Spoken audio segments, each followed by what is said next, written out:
And we'll begin with a few questions from the media. Steve Jewin, your line is now live. Honey, thank you for the time. And we spoke a year ago when you were scheduled to face Josh Barnett in Hawaii. Obviously, that didn't happen. It was rescheduled, and then he failed a medical test and was ineligible. And then you were supposed to face Matt Mitrione, and the pandemic happened, and that whole card got canceled. Now you're facing Linton Vassell. So after this whirlwind year, how are you feeling with all these events that have taken place?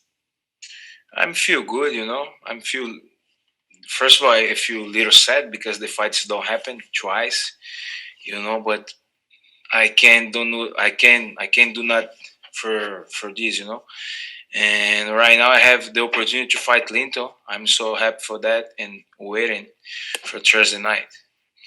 You think Linton might be a little underrated as a heavyweight? I know that not every fight since he moved up has worked out, but he's got a very big frame for the weight class, and it seems like a natural fit for him. Yeah, he's a big guy for the heavyweight. I think it's a good match. He's strong, dude. I'm very excited for this fight. All right, and how do you see it playing out on Thursday?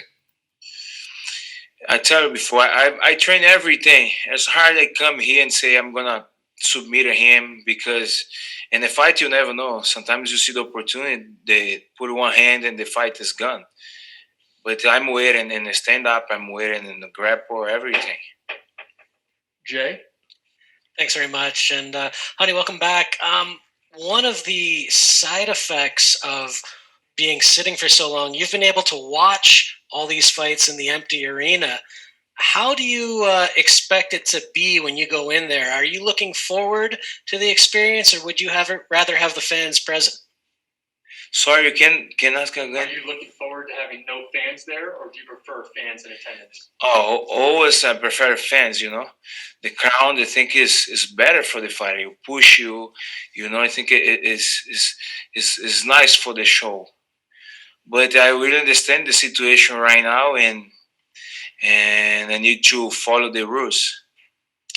And are you still interested in either Josh Barnett or Matt Mitrione moving forward?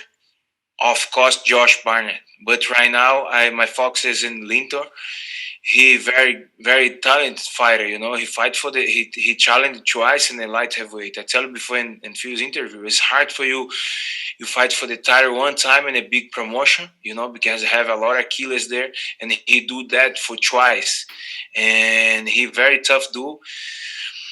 But yeah, in the future, I really like to fight Barnett because a lot of fans send message and asking when I'm gonna fight him again. I say I don't know, asking Bellator or the commission. I don't know how his situation right now. I don't gonna talk nothing bad about him. I respect him. He legend. He have beautiful career, but I don't know the situation right now, and I expect to fight him in the future. Daniel? Hello, how are you doing today?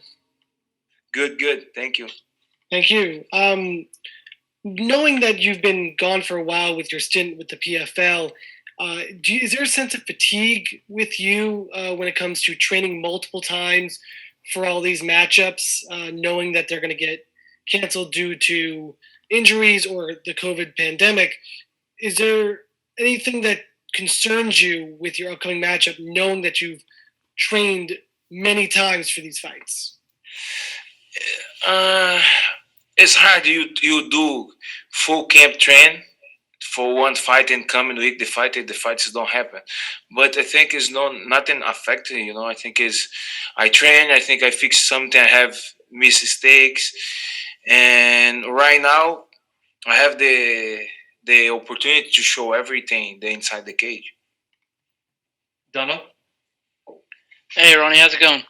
Good. How about you? Not too bad. To kind of touch on what you just answered in the last one, it's been a difficult period for training. It's been tough for fighters to get training properly. How is your fitness going into this one? I don't. He wants to know about your fitness going into this one, based on what's happened in the past fights. Sorry. How are you feeling? No, I feel good. I feel right now this fight didn't happen. I feel some good. I think this fight happened right now.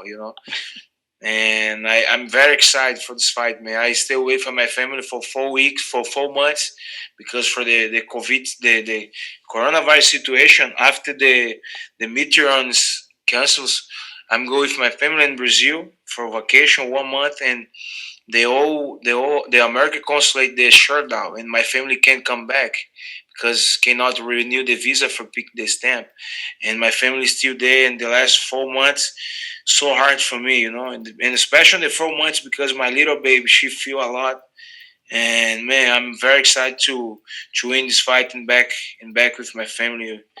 I'm gonna give this win for my family for sure. When you saw other Brazilian fighters coming to America to fight during this pandemic, of course, we saw Patricio Patricky Pitbull has been there, Leandro Ego. Did it give you a little bit of hope that you would be able to return and be able to fight during this? Oh yeah, this time I'm here inside the country, in Bellator work in my visa too for change my states and in the US. And I know I have the fight. I only need to waiting for the time that my visa come back, and that's it. All right, thank you very much for your time, man. Thank you. All right, Ryan. Thank you. How are we doing today? Ryan Sprague from MMA News. Mr. Marquez, obviously you're fighting a very experienced fighter, but you are just as experienced. Do you think that, as we were touching on it before, the time off for each of you is kind of been draining? Does it take a different mindset after a year and a half layoff? Oh, it's hard to stay away to the fight. I really like to stay busy, but I train with a lot of kilos, every single day, and I think I fix something I have bad. Let's see Thursday. Well, again, Thursday's right around the corner. So with a victory in this, I know that people had touched on whether you'd want to rebook any of those fights that were scrapped. Are you thinking about that at all? Are you thinking about the past fights that maybe got scrapped? Fights that got called off? Are you thinking about those guys, Mitrione? Yeah, I think in the future I really like to fight Barnett. I think this fight need to happen because everybody like to see this fight, because I'm there waiting for step in the cage, and I think 40 minutes before the fight is canceled. And Mitron jump inside the jump in the fight in March because Josh have some problem with the commission. I don't know what kind of problem, but the match is I'm very excited to fight him in the future. But right now, as my focus is Linton. All right, last one here, Lenny. Hi, Ronnie. How are you? Good. How are you, bro? I'm good. Thank you very much. My last question is, the last question now of all of it is, if you fought I forgot his name, but my question is, with a win over Linton Vassell, do you feel like you'll get maybe a shot at the title after next, or maybe the same credibility that you would get if you fought I forgot his name, his head went out of name, but if you feel like a win over Linton Vassell will give you a lot of credit? Sorry? Win over Linton Vassell. Would that give you a lot of credit? Maybe a title shot down the road? Oh, of course. I think I have a lot of credit, but I don't think the title shot. Right now, I think the title shot, who deserve this title shot is Tim Johnson. He's my teammate, and he worked hard for the last 2 wins. I think he deserved this. I think after win Linton, I need to pick maybe one or couple more fights, and I right now I really like to stay busy fight. I don't think about belt right now. I like to fight, stay busy. Win for my family. Yeah, sorry about that. I lost my words. My original question was a win over Josh Barnett compared to a win over Linton Vassell. Do you feel like a win over Josh Barnett would have? I really believe, because I see in a few interviews, and Scott Cooker say for Bryant to fight for the title, he need to win before in Bellator. He need to have one win inside the cage of the Bellator, and I think I'm beating Josh. Of course, I'm in a line for the title because, man, he's a legend. He's world champion. You know him. He's a legend. it's completely different win. You know, have win with him, have more power. All right. Thanks for the time, Hani. Good luck this week. Thank you. Appreciate you guys.